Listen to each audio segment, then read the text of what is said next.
ملا صدرا یکی از بزرگان فکری ایرانی بوده که تو دوره‌ای که دین و فلسفه خیلی مهم بودن زندگی می‌کرده.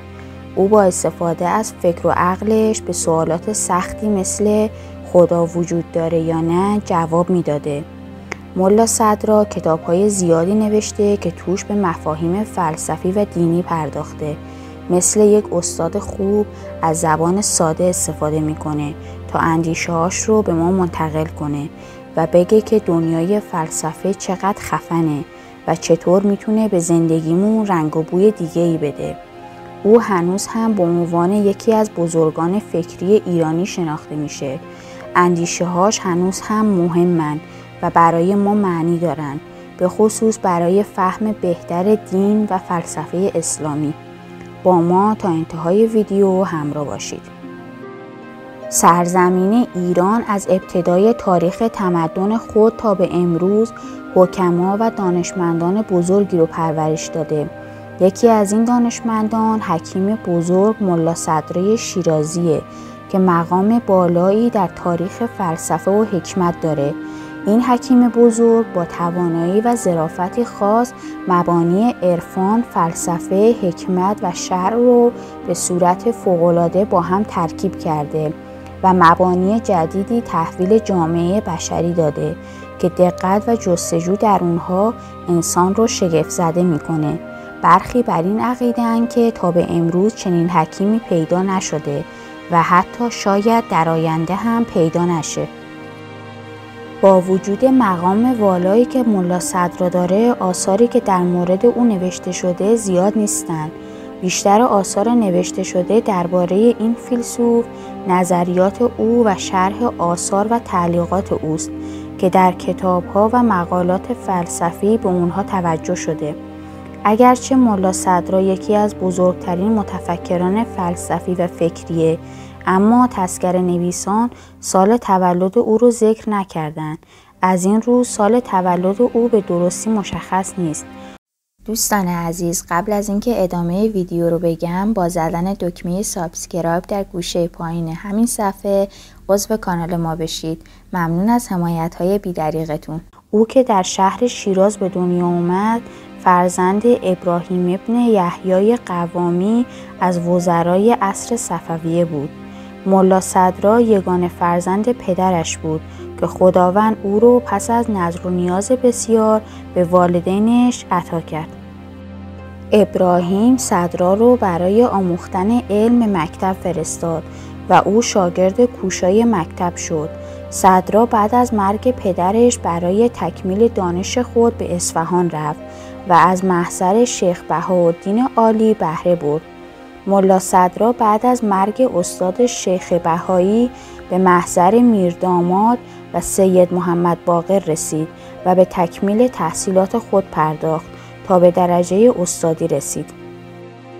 ملا صدرا شاگردان ممتازی داشت که از جمله اونها میتوان به ملا حسن فیض کاشانی و عبدالرزاق لاهیجی اشاره کرد که هر دو داماد او بودند. ملا صدرا مانند بسیاری از فیلسوفان در دوره‌ای از سختی به سر می‌برد، زیرا مردم زمانش او رو نمی‌شناختند. اما بعد از مرگش ستاره اقبال او درخشید و افکارش زنده موند. صدرا از سمت مردم زمانه خود اعم از عالم و جاهل بی‌اعتنایی و جفا دید و در محرومیت و غصه زندگی کرد. حق او شناخته نشد و حرمتش رو نگه نداشتند. فقهایی که خود را حامی و متولی دین می‌دونستند به او حمله کردند و او برای فرار از این رفتارها گوشه‌نشین شد و در حدود 15 سال در کوهستان‌های اطراف قم به دور از دیگران زندگی گذروند تا به آرامش روحی و فکری برسه. ملا صدرا 15 سال پایانی زندگی خود را در روستای کهک واقع در قم گذروند. خانه‌ای که ملا صدرا در اون زندگی می‌کرد هنوز پابرجاست و امروزه تبدیل به یکی از جاذبه‌های تاریخی قم شده. معماری خانه ملا صدرا با شاخصه‌های معماری گرمسیری ساخته شده و سابقه اون به عصر صفویه میرسه.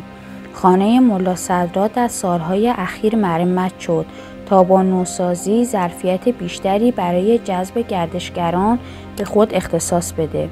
این خانه یک گنبد و 4 تالار داره و مساله اون خشت و گله و سقف خونه با تیرهای چوبی پوشونده شده.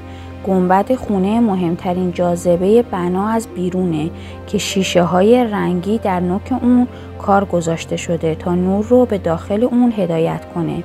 طرح داخلی بنا نیز گشبری های جذابی داره که شاخصه های دوره صفویه رو نشون میده.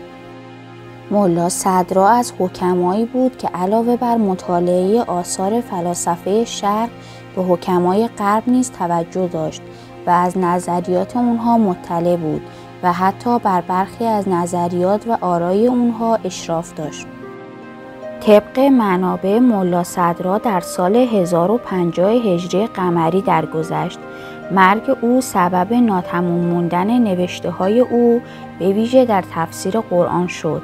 وفات او در شهر بصره بود و طبق سنت شیعیان به شهر نجف برده و طبق گفته نواده دختری او که علم الهدی نام داره در سمت چپ حرم علی ابن ابوطالب دفن شده. 1 خرداد ماه با نام سالروز بزرگداشت این فیلسوف بزرگ در تقویم ایرانی نامگذاری شده و هر سال در ایران به این مناسبت مراسمی برای بزرگداشت این حکیم بزرگ برگزار میشه. از معروفترین آثار ملا صدرا اسفار اربعه است که حواشی زیادی بر اون نوشته شده که امور عامه، علم طبیعی، علم الهی و علم نفس رو شامل میشه. بارزترین نظریه ملا صدرا در فلسفه نظریه وحدت وجوده که او تمامی فلسفه خود رو بر اون بنیان گذاشته و بزرگترین مناقشات برای او رو همین نظریه به وجود آورده. نظریه وحدت وجود سبب شد که علما و فقها او رو لعن و تکفیر کنند. ملا صدرا در موقعیت‌های مختلف تفاسیر متنوعی از وحدت وجود کرده است. یکی دیگه از نظریات مهم و بنیادی ملا صدرا حرکت جوهری است. او نظریه حرکت جوهری خود رو در رساله فی حرکت و جوهریه آورده. حرکت جوهری حرکت ذاتی اشیاست که منشأ حرکت ظاهری یک پدیده بوده و موجب تغییر در ذات یک شیء میشه، به این مفهوم که حرکت جوهری حرکت در اصل شیء است. ملا صدرا علاوه بر مطالعه آثار به جای مونده از حکما و فیلسوفان بزرگ از محضر اساتید و دانشمندان عصر خود نیز بهره می‌برد. از جمله این علما شیخ بهایی عالم بزرگ عصر صفویه بود که صدرا از محضر او در زمینه تفسیر استفاده می‌برد و شیخ بهایی بسیار او را دوست داشت. یکی دیگر از اساتید ملا صدرا میرداماد بود که علاوه بر عالم بودن صاحب کرامات نیز بود و از لحاظ شناخت اطرافیانش فرد بی‌نظیری به شمار می‌رفت. دوستان عزیز، از اینکه تا انتهای ویدیو با ما همراه بودید بسیار سپاسگزاریم. لطفاً با لایک و نظرات زیباتون از ما حمایت کنید. تا ویدیوهای جذاب بعدی، بدرود.